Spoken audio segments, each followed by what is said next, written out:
आइए मैं आप लोग को कुछ सच्चाई बताना जा रहा हूँ। देखिए, आप देखे होंगे 2 दिन पहले विधानसभा में एक जो विधायक जीता है, सबको शपथ ग्रहण हो रहा था। उसी शपथ ग्रहण में एक विधायक है जो बीजेपी से है, विभा देवी। उसका पति का नाम है राजबल्लभ यादव।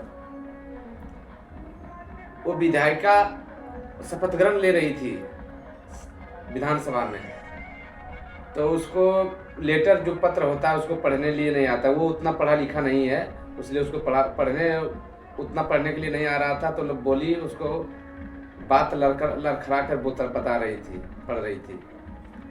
तब बताइए उसमें उसका क्या गलती है? वो जितना पढ़ी लिखी रहेगी बेचारी उतना ही पढ़ेगी ना। अब लोग कमेंट कर रहा है उस पर, ये तो कमेंट कर रहे हो तो उसका क्या गलती है? अरे एक हर जोतने वाले के टिकट दे देगा ना, तो वो हर जोतने वाला भी सीख जाएगा, जीत जाएगा, तो वो भी विधायक बन जाएगा। तो उसमें उसका विभा देवी की क्या गलती है?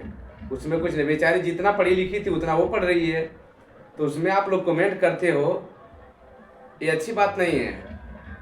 कमेंट करना, वो जितना पढ़ी लिखी थी उतना सुना रही थी आप उसको। तो जब पढ़ी लिखी रही तो उसके बदला अगर नहीं भी पढ़ती तो भी विधायक तो जीत चुकी है, वो शपथ ग्रहण ले लेगी, वो मंत्री भी बन सकती है। तो ये सरकार का नियम है, उसमें हंसने की कोई बात नहीं है। सरकार का सिस्टम है, सरकार का सिस्टम में वही लागू किया है कि चुनाव एक ऐसी चीज है, अगर वो बीमारी से भी जूझ रहा है ना, अगर उसको सरकार टिकट दे देगा तो वो जनता उसको चुन लेगा। अगर जीत जाएगी तो वो विधायक जाके बन जाएगी।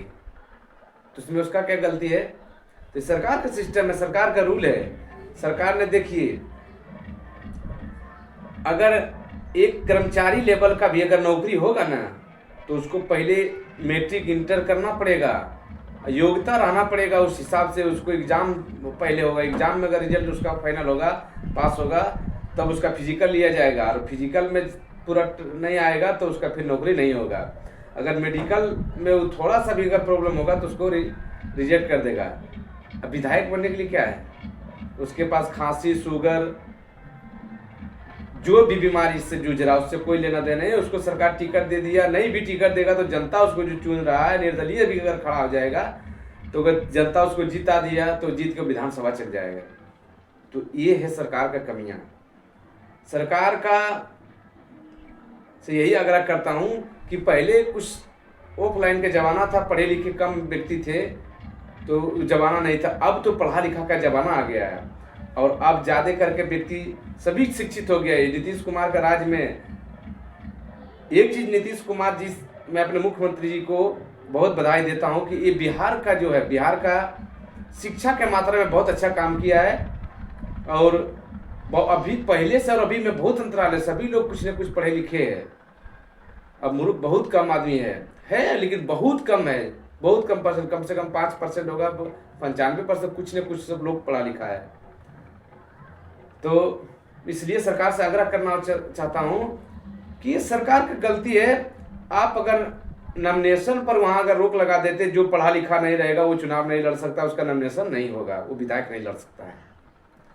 तो सरकार रोक देगा तो अपने खुद वो चुनाव नहीं लड़ेगा, उसको पहले पढ़ना पड़ेगा, उसके पास डिग्री होगा तब तो वो जाके चुनाव लड़ेगा।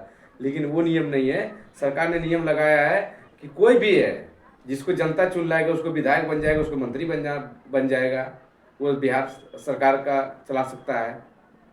तो ये सरकार का ऐसे ही आग्रह करता हूँ कि सारा सब कुछ ठीक है, लेकिन कम से कम अभी जो है आप एक शेड्यूल कर दीजिए, कम से कम मैट्रिक इंटर लेवल उसको सिस्टम बना दीजिए कि अगर इतना तक रहेगा तभी विधायक के चुनाव लड़ सकता है, तभी राजनीति में आ सकता है।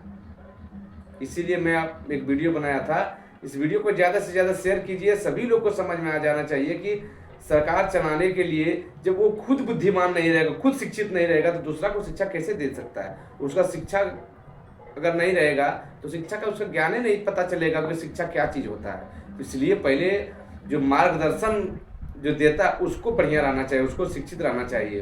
कहा है कि हम लोग को जो नेता मंत्री है वो मार्गदर्शन हम लोग को दिखाता है कि ऐसे करना है, तो हम लोग उसका मार्गदर्शन देख के हम लोग चलते हैं। इसलिए इतना ही करने के लिए मैं अपने वाणी को समाप्त करता हूँ और इस वीडियो को ज़्यादा से ज़्यादा शेयर कीजिए थैंक यू, धन्यवाद।